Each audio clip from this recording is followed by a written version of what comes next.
The night was thick, illuminated only by the yellowish lights of the street lamps in the small town of Willowbrook. Ethan Walsh was driving home after another day's work at school, his mind occupied with plans for the next lesson. He didn't know that, at that very moment, messages were being sent, conversations were taking place, and a plan was underway, a plan that would change his life forever. On entering his house, Ethan found a note pinned to the door. He found it strange, but didn't pay it much mind.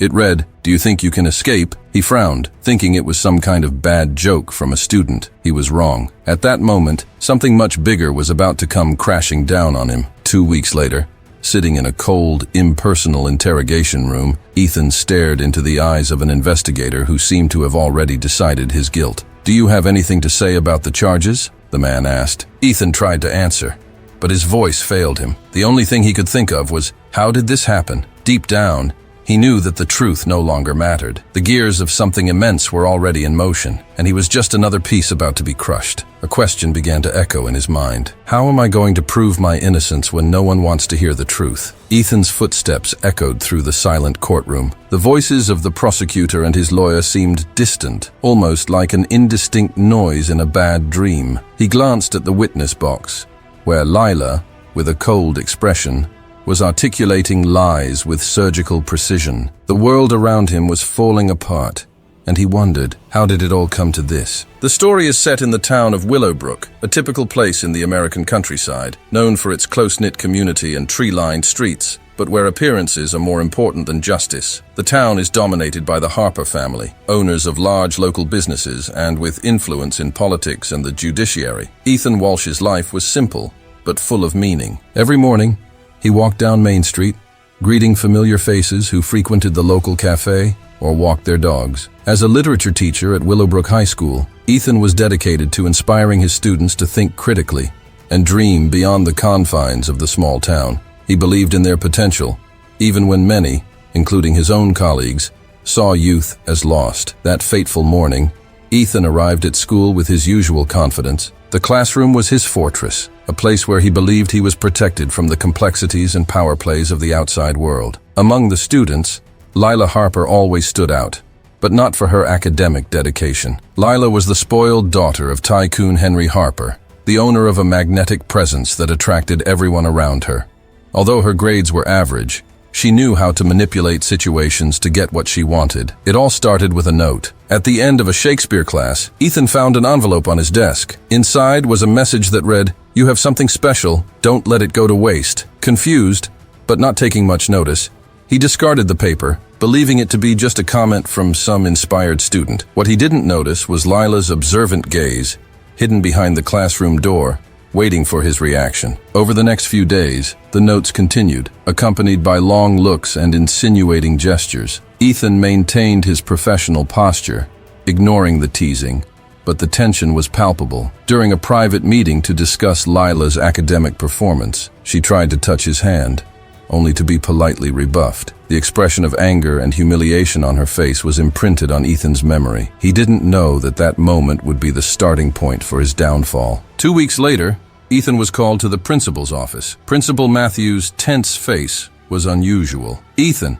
he began, hesitating, "we've received a very serious accusation against you. A student alleges that you harassed her." Ethan's world stopped. "That's a misunderstanding," he replied, trying to sound firm, but his voice faltered. "I would never." The news spread like wildfire in Willowbrook. In a matter of hours, Ethan was suspended, and the community was divided. Some parents demanded his immediate dismissal, while others, who knew his impeccable reputation, insisted on waiting for the investigations. Lila appeared in public with a downcast countenance, being consoled by her parents, who declared in interviews with the local press that they trusted in justice to protect their daughter. Ethan, on the other hand, saw his life fall apart in the blink of an eye. He was remanded in custody while the case was examined. On the way to the police station, he felt the disapproving looks of the people who once respected him. At that moment, a single question dominated his mind. Why is this happening to me? As he waited in the cold, claustrophobic cell,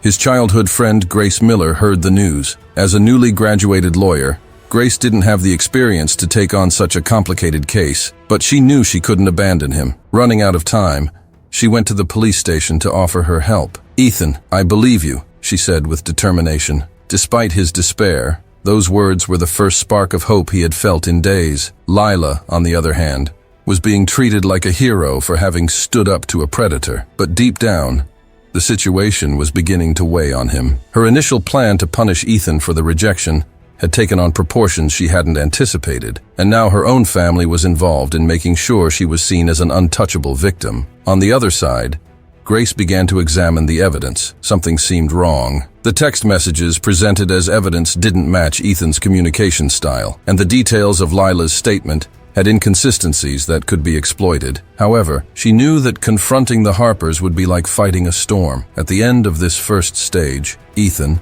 sitting in his cell, realized that he was alone against a system that had already decided his guilt. The only thing that kept him from surrendering to despair was Grace's fierce determination and a spark of faith that somehow he would prove his innocence. The darkness of the cell seemed to extend beyond the bars, enveloping Ethan in a sense of abandonment and helplessness. He couldn't sleep, his mind spinning between fragments of the past and the devastating accusations. The image of Lila, sitting on the prosecutor's bench with an expression of rehearsed vulnerability, appeared in his thoughts like an open wound. Outside, life went on, but Ethan knew that the world had turned against him. Meanwhile, Grace worked incessantly to prepare her defense.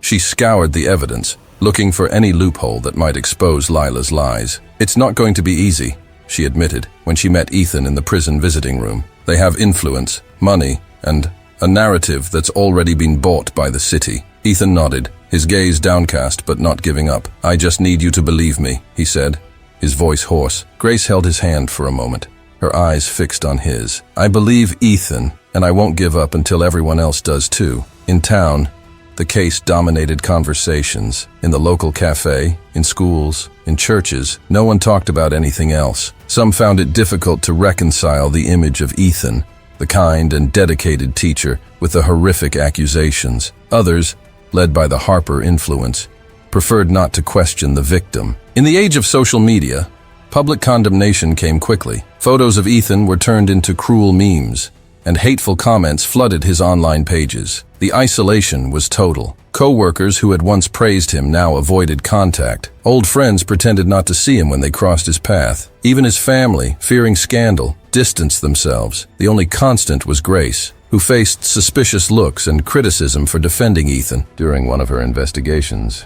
Grace discovered that Lila's father, Henry Harper, had donated a substantial sum to the campaign of the prosecutor in the case, Gerald Maynard, weeks before the charges were brought. It was a suspicious connection, but not enough to prove any wrongdoing. Grace knew she needed something more concrete. Meanwhile, Lila was beginning to feel the weight of her decision. At first, she was delighted with the attention she received, especially from her father, who praised her for her courage. But as the lies piled up, the weight of guilt grew. On lonely nights, she remembered the look in Ethan's eyes when he rejected her.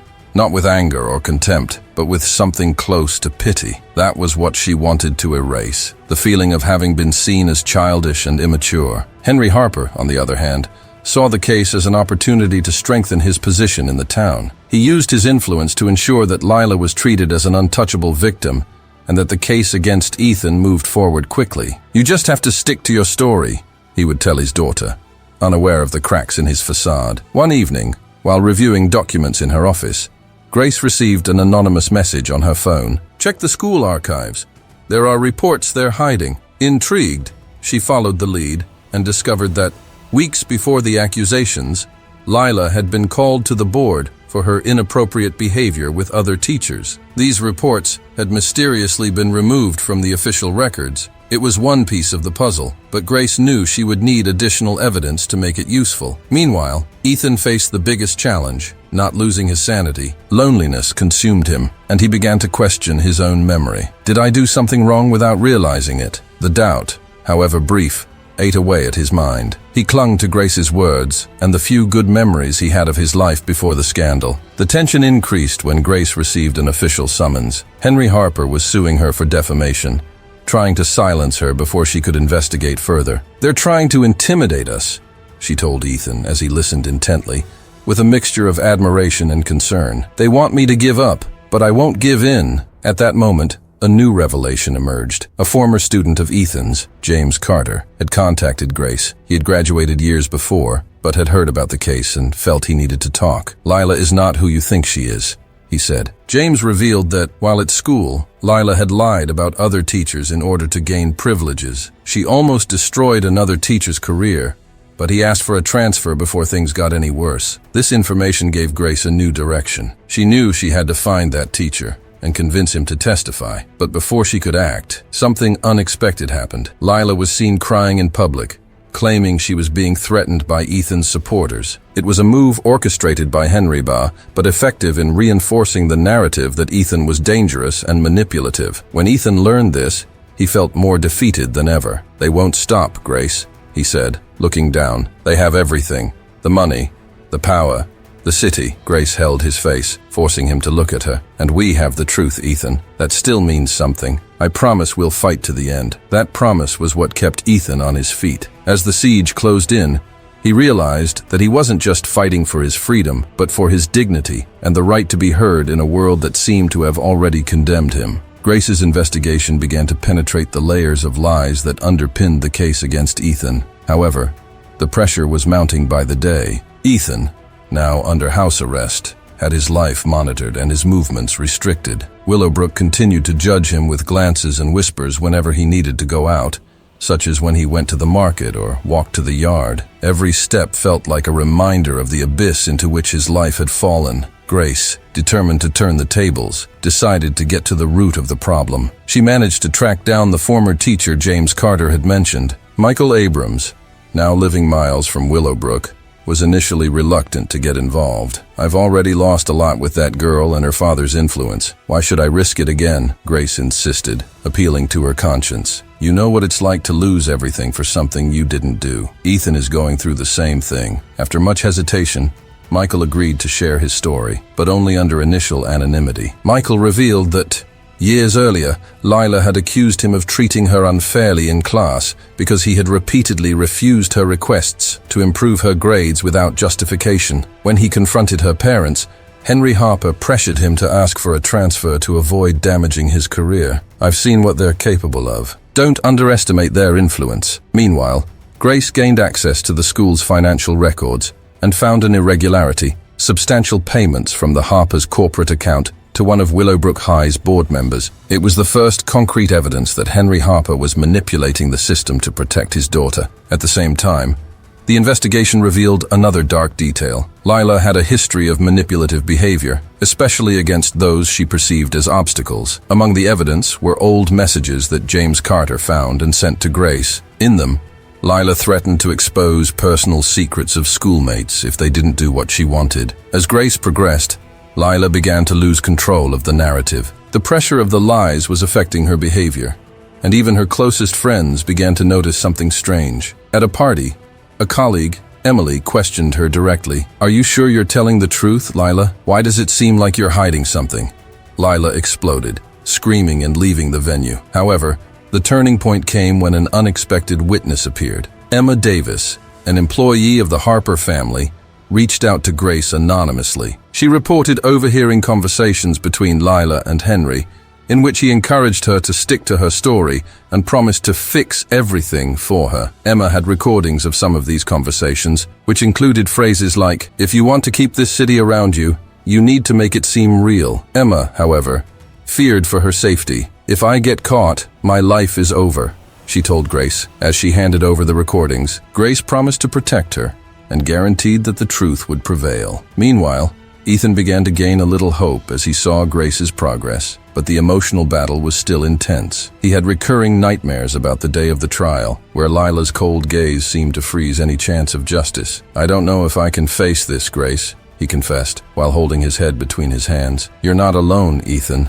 she said firmly, "and we're going to show the world what really happened." With the new evidence in hand, Grace took the recordings and statements to a local judge, asking for the case to be reevaluated. The judge, however, was an old acquaintance of the Harpers and postponed the hearing indefinitely. It was a clear ploy to weaken the defense. Frustrated, Grace knew she would need something more explosive to break through the blockade. Meanwhile, Lila began to feel the siege closing in. Henry, noticing her emotional instability, decided to temporarily remove her from the city, claiming that she needed to rest away from the stress. However, the decision ended up generating distrust in part of the community, who began to question why the victim wasn't staying to deal with the case. In Lila's absence, Grace took the opportunity to step up her strategy. She organized a press conference where she presented some of the newly discovered evidence, including Lila's messages and the anonymous testimonies. This is a case where the truth has been manipulated by those with power, but we are here to expose that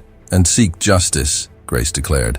Looking directly into the cameras, the press conference generated a twist in the public narrative. Some local newspapers, previously aligned with the Harpers, began to cover the case in a more neutral way, raising doubts about the accusation against Ethan. However, Henry didn't stand idly by. He used his influence to launch a smear campaign against Grace, accusing her of fabricating evidence and manipulating witnesses. "She's a desperate lawyer trying to save a losing case," he said in an interview. The tension came to a head when Grace received an anonymous threat. "Stop now, or you'll be next." But instead of backing down, this only strengthened her resolve. Ethan, on hearing of the threat, begged Grace to back off. "I don't want you to get hurt because of me," but she replied firmly, "Ethan, this is my fight as much as yours. They won't silence me." The siege was closing in, but now it seemed that the cracks in the Harpers' wall of lies were beginning to grow. The town of Willowbrook was divided. On one side, the Harpers, with their influence and wealth, maintained control over the local institutions. On the other,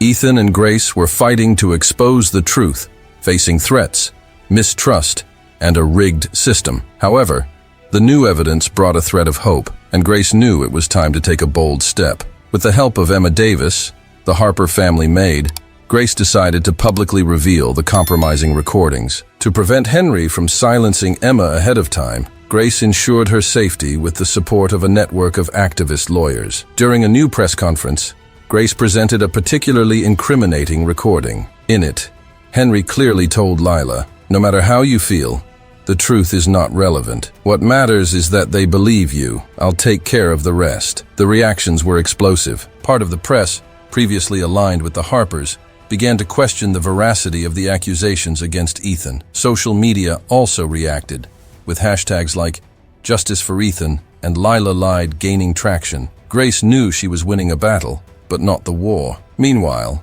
Lila, still away from the city, felt the weight of her actions increasing. The pressure to sustain her lie was destroying her sanity. She could hardly sleep, haunted by the possibility of everything coming to light. When Henry visited her at her country house, she confronted him. "How far are you willing to go to protect this?"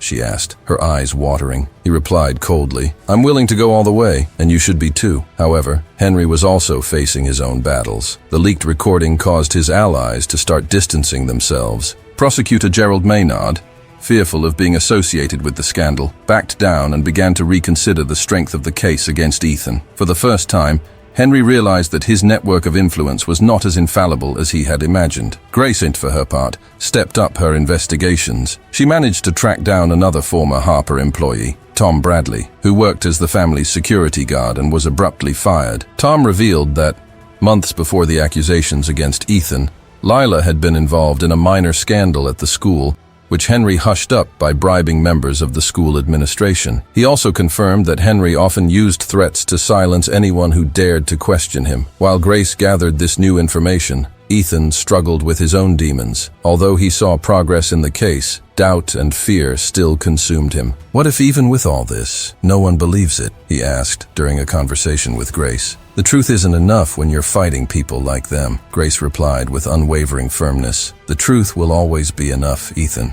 But sometimes we need to show it harder than they show their lies." In court, the first cracks began to appear in the Harper narrative. Under pressure, the prosecutor was forced to present the messages from Lila that Grace had obtained. Although Henry argued that they were irrelevant, the judge allowed them to be included as evidence of manipulative behavior. In addition, Grace managed to call Michael Abrams as a witness, and his testimony further undermined Lila's credibility. However, Henry didn't back down. He hired a team of top lawyers to intimidate Grace and discredit the witnesses. During Michael's interrogation, one of the lawyers tried to disqualify him, questioning his dismissal and suggesting that he had a history of problems. Michael, visibly shaken, almost gave up, but Grace intervened. "This isn't about his past. It's about your client's actions. Attempts to divert the focus won't change the truth. In the midst of this battle, a new key player emerged. Emily, Lila's friend who witnessed her angry outbursts. After much reflection, Emily decided to go to Grace and confess what she knew. "Lila told me everything that night," she said. "She made it all up because she was furious with Ethan. She said she wanted to teach him a lesson for rejecting her." With Emily's statement, Grace had the last piece of the puzzle. She knew she needed to use it at the right moment to completely dismantle Lila's narrative and expose Henry Harper. But before she did,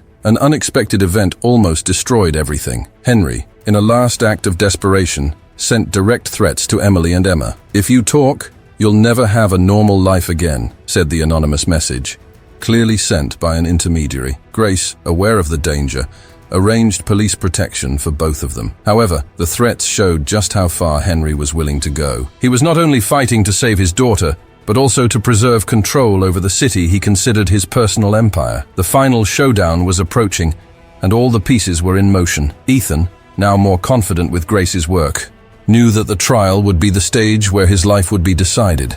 And for Lila, the weight of the lie would finally reach an unbearable point, forcing her to face her own choices and the consequences of her actions. Ethan Walsh's trial began under feverish media attention. Journalists, cameras, and onlookers crowded around the courthouse. As Ethan entered the courtroom next to Grace, he felt the weight of every glance, every whisper, every silent judgment. This would be the moment that would define his life. He would be declared innocent and regain his dignity, or he would be crushed by the system, branded forever for a crime he didn't commit. On the other side, Lila Harper entered the room with a barely concealed expression of nervousness, accompanied by her father, Henry, and a team of renowned lawyers. Under the glare of the cameras, she looked like a perfect victim, but inside, her conscience was already beginning to crumble. The prosecution presented their evidence, messages allegedly sent by Ethan to Lila, along with her testimony. Lila repeated, in a trembling voice, the details she had fabricated,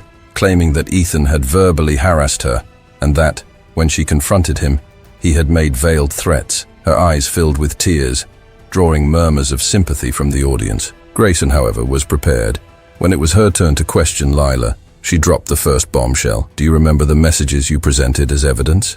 she began, in a calm tone. Lila nodded. "Those messages were analyzed by an independent expert, and the results show that they were created on a device that doesn't belong to Mr. Walsh. Can you confirm that they are authentic?" Lila hesitated. I received them," Grace continued. "Can you explain how these messages have metadata indicating that they were digitally altered days before they were handed over to the police?" Lila's silence was cutting. Henry Harper quickly intervened, whispering something to his lawyers, who asked for a break. Over the next few days, Grace brought her witnesses to court. Michael Abrams revealed how Lila had manipulated situations in the past to harm teachers. James Carter described her history of blackmail at school. Finally, Emma Davis handed over recordings of Henry instructing Lila to keep lying, claiming that he would take care of everything. But the most impactful moment came when Emilia, Lila's close friend, took to the witness stand. With a shaky but firm voice, Emily revealed the truth. "Lila confessed to me. She made it all up because she was furious with Mr. Walsh. She said he needed to learn a lesson for rejecting her." Emily's words fell like a bombshell. On the prosecution side, Henry became visibly tense, while Lila began to cry uncontrollably. The prosecutor tried to disqualify the testimony, claiming that Emily was being manipulated. But Grace countered, "The only manipulation here was done by those who tried to destroy an innocent man's life to protect their own pride." The climax of the trial came when Grace called Lila in for one last interrogation. In a risky move, she put the teenager under pressure, exposing all the inconsistencies in her account. "Lila, did you know that if you confessed, your father would be implicated? That he's responsible for bribing authorities and fabricating evidence against Ethan Walsh?" Lila tried to deny it, but her facade was crumbling. Finally, when confronted with the recordings and testimonies, Lila collapsed. "I didn't want it to be like this," she screamed, tears streaming down her face.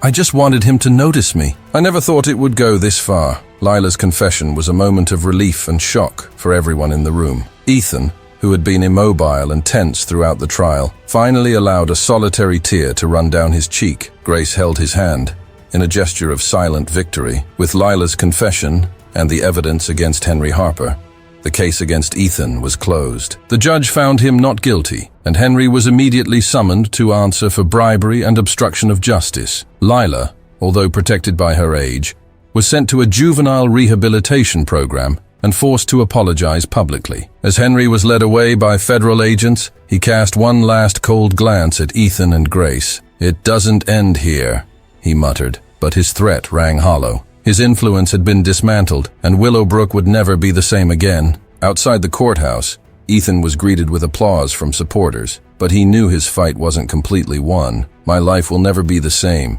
he told Grace, "but at least now I have a chance to start again." Grace, exhausted but satisfied, smiled. "You won, Ethan, and the truth won with you." As he walked away from the crowd, feeling the warmth of freedom for the first time in months, a new journey unfolded in his mind. A rebuilt life, based on the strength and truth he had never stopped defending. The sun shone brightly over Willowbrook, but for Ethan, the return to freedom felt more like a cautious dawn than a full victory. Although the court had proved his innocence, the weight of the false accusations and the public trial still hung over him. The sense of relief as he crossed the courthouse steps was quickly replaced by the harsh reality. His reputation, his career, and his confidence had been deeply scarred. Back at his home, Ethan found a space that seemed both familiar and strange. The walls still held memories of peaceful days, but they were also a reminder of the emptiness and loneliness he had faced. The suspicious gazes of the neighbors still followed her footsteps, even if some already showed signs of silent regret. Grace, who had stayed by his side throughout the process, visited him the next morning. She carried an envelope in her hands, a formal letter from the school, informing him that Ethan could return to his teaching position if he wished. "They want to make amends," said Grace, handing over the letter with a restrained smile. But Ethan only looked at the paper for a few moments before placing it on the table. "It's not that simple, Grace," he replied. "I used to love teaching. But after this, how can I go back to a classroom? How can I face the students without thinking that everything could fall apart again?" Grace sighed. "Ethan, you're more than this accusation. Don't let the fear of the past steal your future." While Ethan was facing the challenge of rebuilding his life, Lila was going through a period of isolation and reassessment. She had been sent to a juvenile rehabilitation program where she had to face the consequences of her actions in intensive therapy sessions. For the first time, Lila was outside her father's protection and the bubble of privilege that had always surrounded her. In one of these sessions, Lila was confronted by her therapist. "Do you realize the impact of your choices, Lila? A man has lost his freedom and his dignity because of your lies. How does that make you feel now?" Lila hesitated. She had never faced such direct questions. I don't know. At the time, it felt like I had to do it. He rejected me. I wanted him to feel the pain I felt." His voice began to crack. "But now I see what I've done. And it's horrible." The therapist shook her head. "Admitting it is the first step, but the real work is to find a way to repair the damage and to never repeat those patterns again." Lila wrote Ethan a letter, a sincere attempt at an apology. Although it was difficult, she admitted her mistakes and expressed regret, knowing that he might never be able to forgive her. Meanwhile, Henry Harper was facing his own consequences. After his arrest, the details of his bribes and manipulations began to emerge. His political allies quickly distanced themselves, and his company faced a series of lawsuits that threatened to destroy it. For the first time, Henry found himself powerless. A man who had always controlled everything around him now reduced to a symbol of corruption. For him, the public humiliation was unbearable, but what hurt most was seeing his daughter lost, trapped by the consequences of his own mistakes and the expectations he had created. Months later, Ethan made a decision. He left Willowbrook. The town, with all its painful memories, was no longer the place where he could find peace. With the support of Grace, who insisted on helping him to the end, Ethan found a new job at a school in another town, where no one knew him and where he could make a fresh start. His return to teaching was hesitant at first. He wondered if the students would respect him, if he would be able to look them in the eye without feeling the weight of the past. But little by little, he rediscovered his passion for education. He realized that his experience, however painful, had made him more empathetic and resilient. Although Grace had no intention of leaving Willowbrook, her bond with Ethan remained strong. They kept in constant contact, and their friendship evolved into something deeper. During Grace's visit to Ethan's new town, they had a heart-to-heart about everything they had faced together. "You saved me, Grace," said Ethan. looking at her sincerely. "Without you, I don't know if I would have made it," Grace smiled. "And you reminded me why I chose this profession. It's not just about fighting for justice, it's about fighting for people." The two began to build a new chapter together, marked by a mutual trust and respect that went beyond words. One quiet afternoon, as he watched his students discuss a poem by Walt Whitman, Ethan allowed himself to smile. He would never get back everything he had lost, but he had found a new purpose. He realized that even when fate seemed implacable, it was still possible to choose how to react. The scar of the past would always be there, but it would no longer be a prison. It would be a reminder of his strength, his ability to resist, and his faith in the power of truth. And so Ethan moved on, not as the man he was before, but as someone stronger, wiser, and determined to live fully, despite the wounds he carried.